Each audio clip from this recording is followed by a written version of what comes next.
So thank you very much for the presentation. Yes, I'm a researcher from Argentina, and I work on different fungal communities in soil, but mainly on mycorrhiza. And well, I'm going to talk about environmental microorganisms as potential tools to be used in agroecology, and I hope you find it interesting.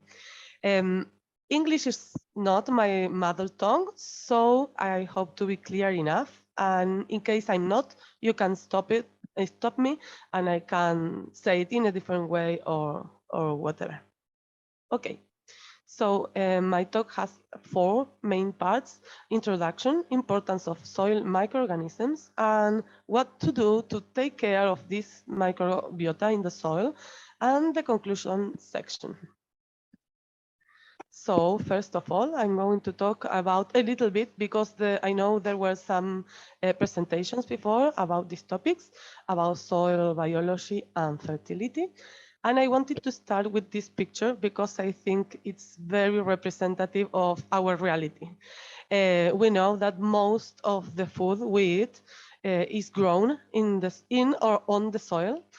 And so I think that this picture is really representative, and that really the soil is where food begins. About 95% of the global food is produced in or on soils. And this substrate, the soil, have the capacity to store, transform, and recycle nutrients that people and other organisms, of course, need to survive. But this is only possible if the soil is healthy enough. There are many different concepts associated with soil fertility, and that it's very important to know, but they were presented by Olena in a previous presentation, and she talked very nicely about what's soil and soil fertility, the importance of soils and their functions, soil biodiversity, the importance of not to lose that soil biodiversity and different ecosystem services associated with soil. So I'm not going to talk again about all these concepts. I'm going to move forward to the microbiological view of the soil. For starting my talk, my presentation, I'd like to use this phrase, which was said by an Argentinian researcher in the middle of a congress in 2012. And Dr. Luis Wall, he said that the soil is not just a flower base, which means that it's not just a place where to put our plants, add some fertilizers, wait for them to grow up, and then to harvest them or their fruits. And the situation is much more complex than that. We can't see the soil just like a place where to place our plants. There is a huge biodiversity in soils. There are different types of bacteria and different and very abundant fungi, including those that form mycorrhizas, like in the presentation that was before me. I know you were talking about mycorrhiza, protists, and different sizes of fauna. So here we have only a few examples, but the diversity in the soil is huge. And here I'm going to talk about mainly microorganisms. And it's quite amazing that in only 1 gram of soil, we can have like 10 billion of bacteria and from 100 to 200 meters of fungi, including mycorrhizal and saprophytic fungi.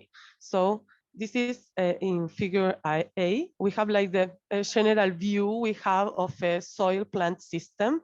But if we go closer, we can see that in small parts of soil, we have many, many different organisms, which sometimes or usually we can't see, but they are there and they have very important functions. And if we can get even closer and closer in the soil, then we are going to see that we have many, many, many different organisms of different sizes. And the most tiny organisms are bacteria, protozoas, and some fungi. So the soil is plenty of different types of microorganisms, and they are all important for soil services. So coming back to the flower base, I'd like you to take into account that the soil complexity has to be taken into account for cultivating everything, because nowadays, soil fertility management still largely follows a very simplistic model, like it's shown in figure A. This is like the flower-based concept, where you have a soil solution, you put your plant, add some fertilizer, and then you harvest it. But the situation is much more complex than that. And sustainable agriculture and agroecology requires to take into account this very complex view of the soil, which also includes soil biodiversity and many other factors, as shown in figure B, such as microorganisms. Microorganisms, we can't see them, but they are such an important part of the soil, but that we must know that they are there and what they are doing there. So why are these microorganisms so important? There are many reasons, but I thought that three of them are most important to show you. And one of them is that they are very important for soil structure. There are many different works here. I can show you some of them where it's described or it's analyzed how different types of microorganisms contribute to soil aggregation, for example, and soil structure. And they all agree that microorganisms are like a very vital part of soil structure, mainly fungi and bacteria. They are like the main factor for soil aggregation. So it's very important to know they are there and what they are doing there, and that they are very important for soil structure. So if we come back to this a very detailed view of a very small piece of soil, we can see here again that we have like the mineral part, water, which is in blue, air in the soil, and there are also plenty of microorganisms and other like bigger organisms. But if we look closer here in this figure, we can see that these red strands are fungal hyphae. So they are all mixed with the soil particles. So they are binding all these particles together and giving this structure, which is so important to soil. And in between these soil particles and fungal hyphae, we have also bacteria and organic matter. And this is all being together, giving soil its characteristic and very important structure. And here in the two pictures below, in black and green, we can see a component which is called glomalin. It's a glycoprotein which is produced by arbuscular mycorrhizal fungi, and it has a very, very important function in soil aggregation because it's some kind of sticky component, so it binds particles together, and it has a very high carbon content. So it's the glomalin has a very important function in not only in soil binding, but also in carbon sequestration in soils. And it's a very abundant component in the soil. And it's produced mainly by arbuscular mycorrhizal fungi. So all the green stuff you can see here is glomalin fluorescent. I mean, in the nature it's not green, but here they use a special technique to visualize it, and it gets this particular coloration. Well, as you probably know, microorganisms also have a very important role in transformation of organic matter, which is another very important factor in soil fertility and soil health. The composition or transformation of organic matter is a biological process that occurs naturally in the soil thanks to the environmental microorganisms which are already present in the soil. Okay, so it occurs naturally. We don't need to do anything about it. But taking care of the soil itself, I mean, but the microorganisms are there and they are working like all the time for decomposing organic matter. And what they do is like physical breakdown and biochemical transformation of very complex organic molecules of dead material into simpler organic and inorganic molecules, which the plants and other organisms can use for nutrition. So this is just a representation of organic decomposition in the soil, and the process can be much more complex than shown here. But what is important to know is that microorganisms have very important roles in all the steps along decomposition. They are directly related to carbon cycle, nitrogen cycle, phosphorus cycle, and many other, and all the other nutrients. And any of these cycles could occur without microorganisms. So they have very special metabolic functions, which allow these important processes to go on and on in nature. And another important thing about microorganisms in the soil is that they form very diverse interaction networks, not only between the organisms present in the soil, but also with the other organisms around, such as plants or pollinators, for example, and altogether they determine the functioning of the system, including soil health and resilience to different environmental factors. So, despite we can't see what's going on down there in the soil, there is something called the soil food web, in which we can, which is represented by this figure, and we can see here that different. Here we have the plants, different types of microorganisms, and they are all related to each other.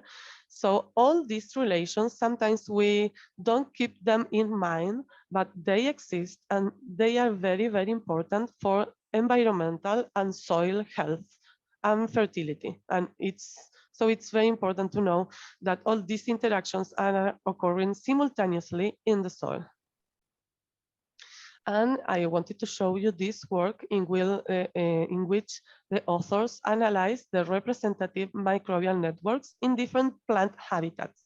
So here we have in green, in the green circles are representing bacteria, the red ones are representing fungi, and the yellow ones are representing protists in different parts of the plant. In the aerial part, phyllosphere, and endosphere, meaning like the microorganisms which are living on the plant and inside the plant. And then we have all the microorganisms here in the soil, like living freely in the soil, associated with the rhizosphere, which is like the closest part of the soil, which is very, very, very close to the root systems, and also the microorganisms which are living inside the roots. And as you can see here, these lines are representing like the interactions between all these microorganisms. So we have not only different types and very diverse microorganisms living in all the plant and in different parts of the plant, but you can also see here that they are interacting with each other. So the number of interactions that can occur in a simple individual is amazing. We can't see it, but they are there and they are very important. And we also have to consider that these interactions are also regulated or influenced by abiotic factors such as climatic conditions, soil conditions or properties, tillage or harvesting methods, and the addition of agrochemicals, for example. All these factors can modify some or all of these interactions. And there are also symbiotic factors like the relationships between different individuals of the same species, their relationship with other plant species, or even with other organisms in the soil or on the soil. So are all these relationships so important? There is a certain agreement that the higher is the biodiversity in the soil, the higher are the interactions between them, and this higher biodiversity and interactions might improve plant growth, but they also contribute significantly to plant health. So if we have a healthy soil with a high biodiversity in the soil, then we are going to have like more chances to get good yields and healthy plants and healthy crops, even without adding so much fertilizers or pesticides. However, agriculture usually modifies completely soil biology, either by action, because of tillage and rotation, agrochemicals, pesticides, and the different type of crops we use in a certain piece of land. So everything we do for cultivating our food is modifying the soil biology. But we can also modify or negatively affect it if we don't know what's going on in the soil. If we have certain lack of knowledge about soil biology, the services these microorganisms or the soil can provide to humankind, and how to take care of this delicate system. So one of the objectives of my talk is to let you know not only how many different organisms live in the soil, but also how important they are for the soil and for cropping and for almost everything. And I'd like to continue my talk with how we can take care of this delicate system and these microorganisms in the soil. But before going to moving to the next part of my talk, this is another example. This is, you can see here how the different circles are different otus or different, let's say, species present in the native forest or in a native grassland, okay? And in some monospecific plantations next to these native environments, like a soybean plantation and an acacia plantation. So here you can see, for example, in the soybean plantation, that the number of cycles is much less than in the native environments, which means that the biodiversity of the richness and biodiversity of microorganisms there is much less than in the native environments. But you can also see that there are not so many lines connecting those circles. So not only we have like less biodiversity, but the interactions between those microorganisms are also much less than in the native ecosystems. So, and that's mainly true for forest, for example, monospecific plantations. And this is not only true for plants, but also for cattle. Cattle raising also have significant impacts on soil microbiota. For example, in this work, they analyze how different cattle intensities affected different groups of bacteria. It doesn't matter the names of these different groups, but each of these rectangles represent a different group of bacteria, okay? So, and the relative abundance of that group of bacteria in the environment. So the lowest abundance is represented in blue and the highest in red. So here you can see, for example, we have 3 plots. In the middle one, we have like the highest cattle intensity, and in the one which is on the left, we have like the lowest. And if, as you can see here, for example, in the first 2 figures, we have like a very dark blue in the middle, meaning in the plot with the highest cattle intensity, and we have almost everything red or orange in the plot which is on the left. So definitely the cattle intensity is modifying the abundance of these groups of bacteria in the soil. So What can we do to take care or increment the soil microbiota so as to keep our system healthy and productive? From an agroecological perspective, we now already know that the microorganisms are already there. So one of the things we can do is just to take care of them and of the system itself. And there are different practices we can avoid or boost in order to take care of them. For example, for not losing biodiversity and interactions in the soil, we should try to avoid like aggressive tillage, monocropping, excessive or inorganic fertilizer use, for example, and on the other hand, to promote soil health and biodiversity, we can use different techniques such as no-till or conservation tillage, the use of cover crops and diverse crop rotations and organic fertilizers instead of chemical fertilizers. So all these are practices that might promote or take care of our microbial communities in the soil. I'm going to show you a few examples about it.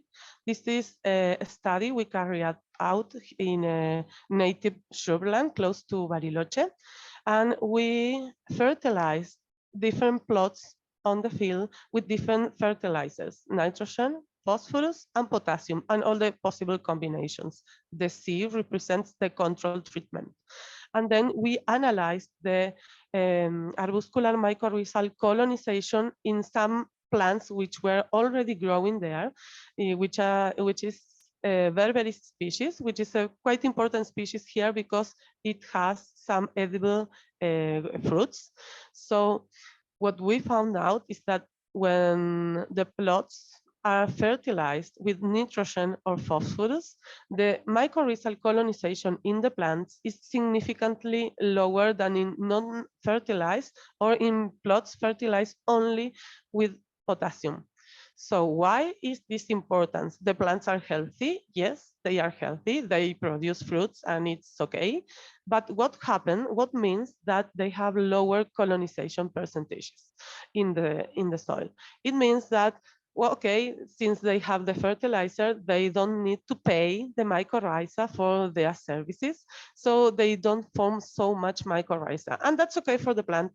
But in the soil, we have to remember that these are fungi which have these mycelial networks in the soil, which have a very important function in soil structure, and in soil fertility and in carbon sequestration. So, okay, the plant is okay, it's growing okay, it is producing fruits, yes, but those fungi are not present in the soil as they used to be. So carbon sequestration in that soil is not as much as before fertilization, and the structure of the soil will change with time.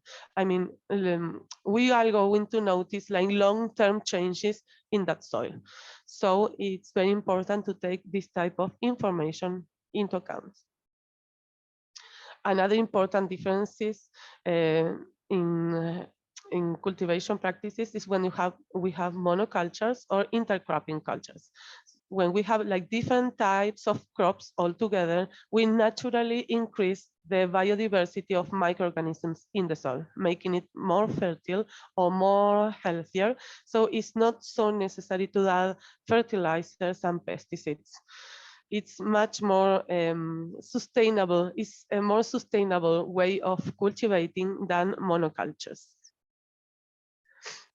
It would be also important to consider the application of the use of cover crops, not only because they have very different benefits for the ecosystem and for our crops, as shown in this picture, but also because they are associated with different types of microorganisms. So they naturally increase the biodiversity of microorganisms in soil, which is important, especially important for legumes, for example, because these plants live in symbiosis with some bacteria that naturally fix nitrogen in the soil. So if we have a legume as intercrop, then the content of nitrogen in that soil will increase naturally without the necessity of adding so much fertilizers, okay? So it's possible to reduce and hopefully stop using fertilizer if we have all these practices into account. The use of perennial crops is another important factor.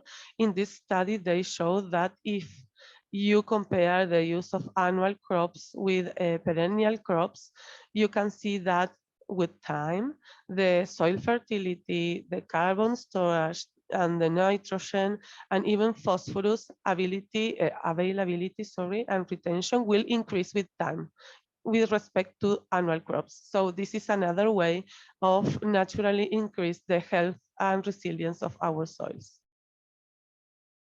And it's the same for keeping crop residues in the field, okay? Because as you probably know, if we keep them there, we reduce the erosion.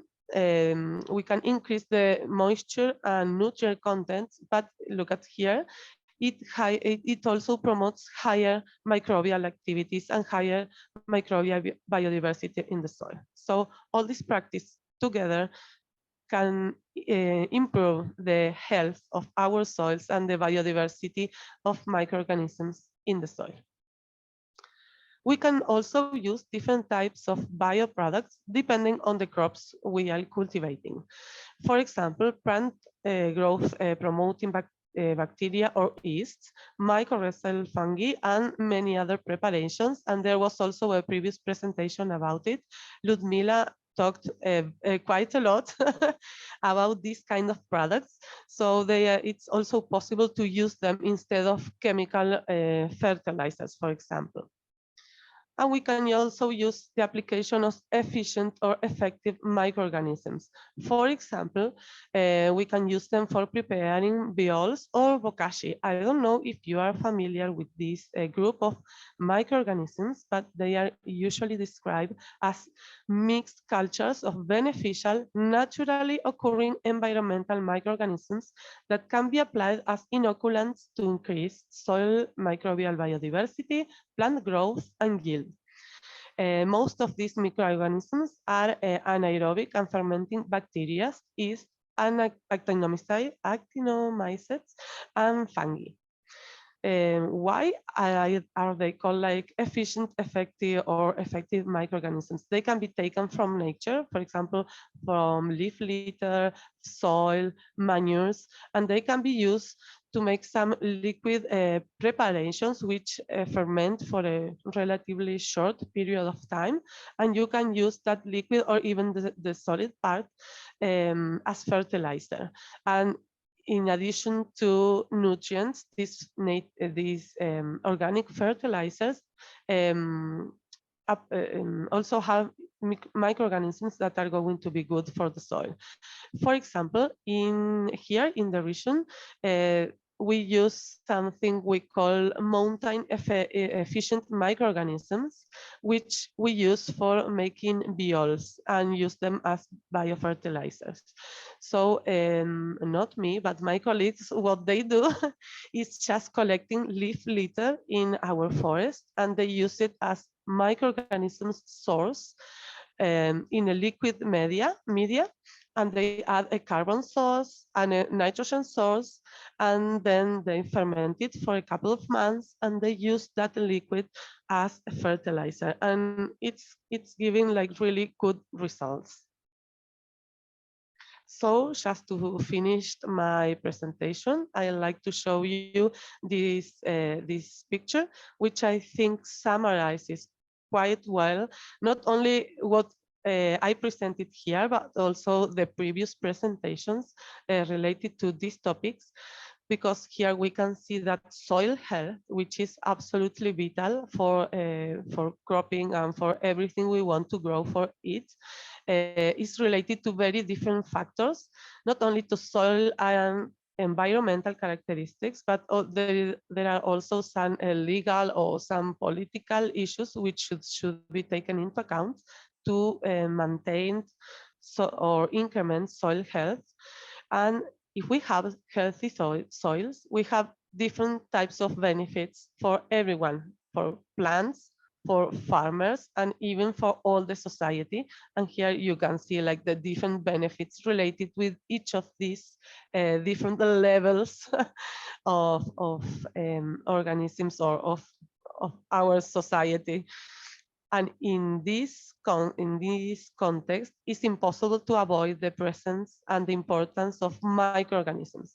Despite we are not able to see them, they are there. They have very important functions in the soil, and they are one of the main reasons of why we can't think the soil just as a flower base, and we have to look at the complexity of this important system just to keep it healthy, productive, and to think about like long-term sustainable agriculture practices. And that's it. Thank you very much for listening, and I hope I have been clear enough. And of course, here is my email. You can contact me if you want. Thank you, Natalia. Welcome. Let's go to the questions now. I'll just follow up slowly. The first question is a bit geographic. What soils prevail in Argentina and what is the pH in them? Wow, well, Argentina is such a big country. We have many, many different types of soil. The most productive soils, which is like in the provinces of Buenos Aires, Córdoba, and Santa Fe. I don't remember which type of soils are them, but I can look for them. But here in my region, in Andean Patagonia, I mean, in Patagonia is the southest part of Argentina, and we are close. Well, I'm in the mountains, or the soils close to the mountains. They are Andes soils, for example, and one of the main characteristics is that they have a high content of phosphorus, but it's not available for plants. So, and I'm going to look for the soils in Buenos Aires, for example. I'm sharing my screen. I'm going to stop sharing, okay? Okay.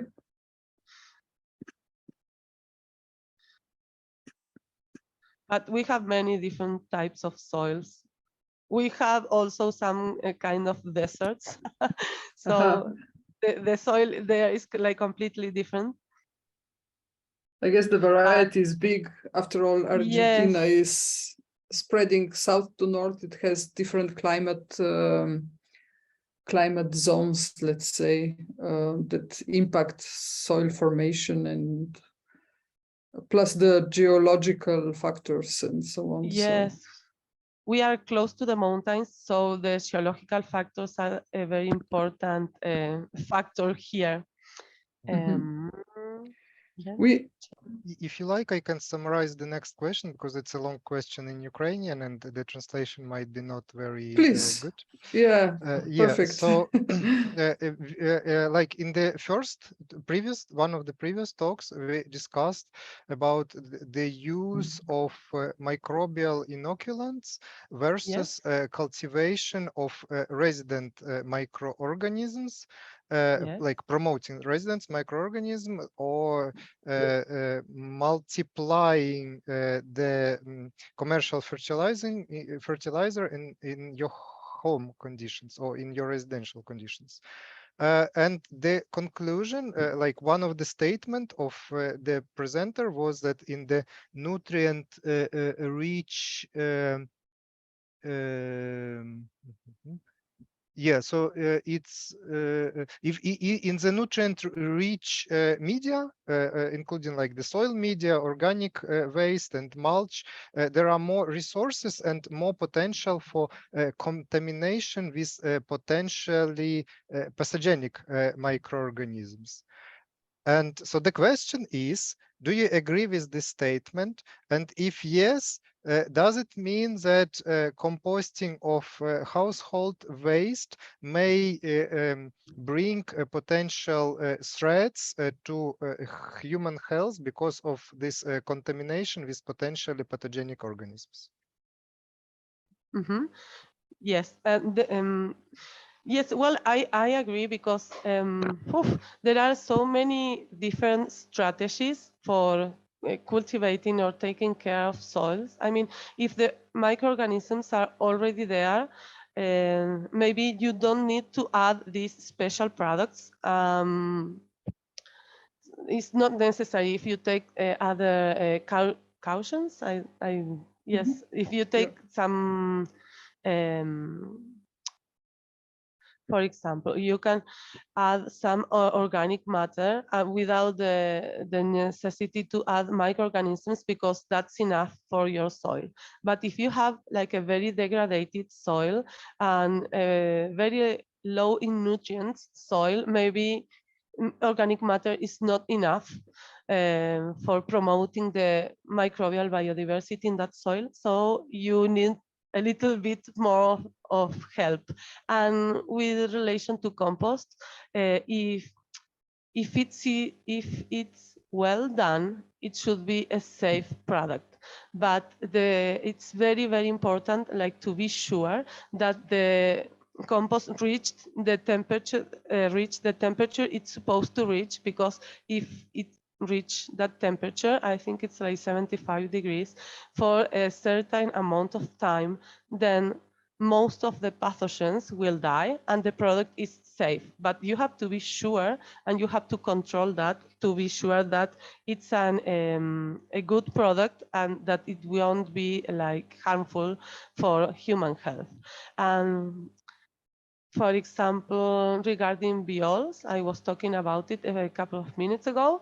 Here, sometimes they use like cattle manures like, as nitrogen source, and it's working well, and they use it a lot, but nobody knows what's going on in the soil with this product. So now we go to a project, for example, for analyzing how microbial communities change after adding this product in the soil. And we also want to evaluate if um, are there some pathogenic microorganisms which maybe now they are not a problem, but they could be in the future if we continue using this product.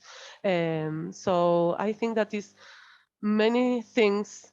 There are many things that we still don't know, and we need to study to be sure about how these different products might impact in the soil communities and in our crops.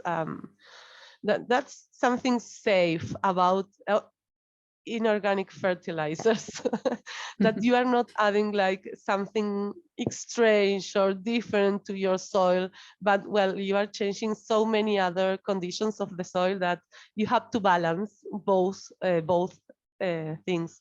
But yes, when we use like this organic fertilizers, it's very important to be sure about the quality of that product, because if it's a good product, then it's not dangerous for human health.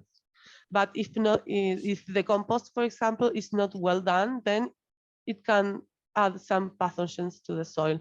For example, here in Bariloche, they use like all the residues, like domestic residues, I don't know how to call it, um, to make compost, and it has at the beginning a very high amount of pathogens because yes, it's everything that goes away from our bathrooms go to the treatment plant, and they use all those residues for composting. And the final product, they make like analysis very regularly, and the final product is it's very safe, and it is not possible like to add pathogens like in a significantly way to your soil. I don't know, Pablo, if I'm clear enough. Yeah, Sorry. maybe just maybe the question was not only about human pathogens but also about plant pathogens. Do you know if like this high temperature composting, if it also efficiently kill the plant pathogens? Yes, it should be. Not only plant pathogens, but also weeds, seeds.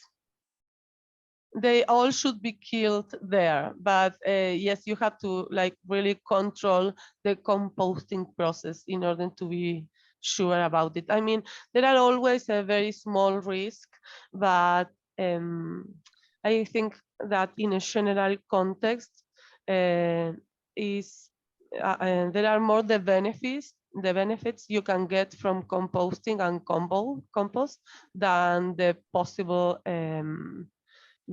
disadvantages or yes, disadvantages. But if it's well done, pathogens should be killed as well as seed weed. And here, can you see my screen again? Yes, great. Okay, so here there is a map of the different types of soil of Argentina. And here the green part, which is in green, those are mollysols, and that's the most productive region of Argentina. Here in Buenos Aires, Córdoba, Santa Fe. Yes, so most of them are mollysols. And here in this violet part here, I live right here. So here most of the soils are andisols.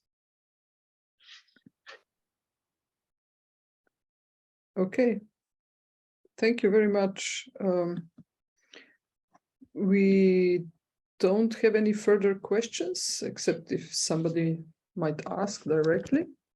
I like also to add to that long question. Okay. There is like one clarification because I'm reading this from YouTube chat that like considering what you all said before, would you state that it's only heat high temperature composting which should be applied to the domestic food waste?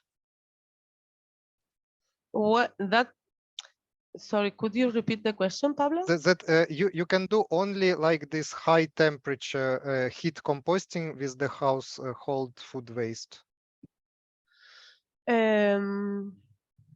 Well, it depends. Here in Bariloche, we try to compost our food waste, but it's a very cold part of the country. So I'm not sure if we are reaching that temperature, for example. But I don't know. And I see that Olena Okay. raised her hand. Yes. Olena? Yes, I Дозвольте shall. запитання. Yes, thank you. I have a few questions. Yes. First of them being whether there are any government level programs that support research projects on soil biodiversity. Yes, there are. I mean, we have to apply for government we write projects for applying for this government support. Sometimes we get the projects or not. There is not any like special support for soil studies on soils or studies on soil biodiversity. There is support like for different topics, and soil biodiversity or soil health is included there. But up to the moment, we don't have any special support for this special topic. So, I mean, we can get some support, but it's not like very specific for this topic. We have to fight for our research money. Тобто це не лише So, in other words, it's not just Ukraine, maybe it's in Argentina as well. I mean that it's not everyone who understand that apart from erosion, somehow biodegrading of our soils is not part of the, say, mandatory support from the government to maintain our soils healthy. So it's not just in Ukraine.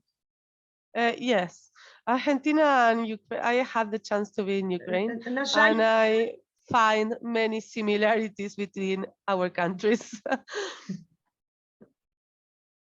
так, тобто біодеградації, на жаль, So biodegradation, unfortunately, is not getting as much attention as it deserves, right? So my next question would be whether your research is active enough in terms of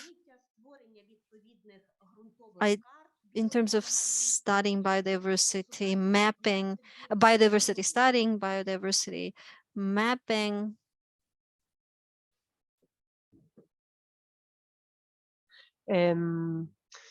No, they are not enough. I mean, there are many people working on soil biodiversity and soil fertility and organic fertilizers in Argentina because we cultivate many different kinds of crops and it's a very important part of the economy of our country. But I think that people still prefer using chemical fertilizers.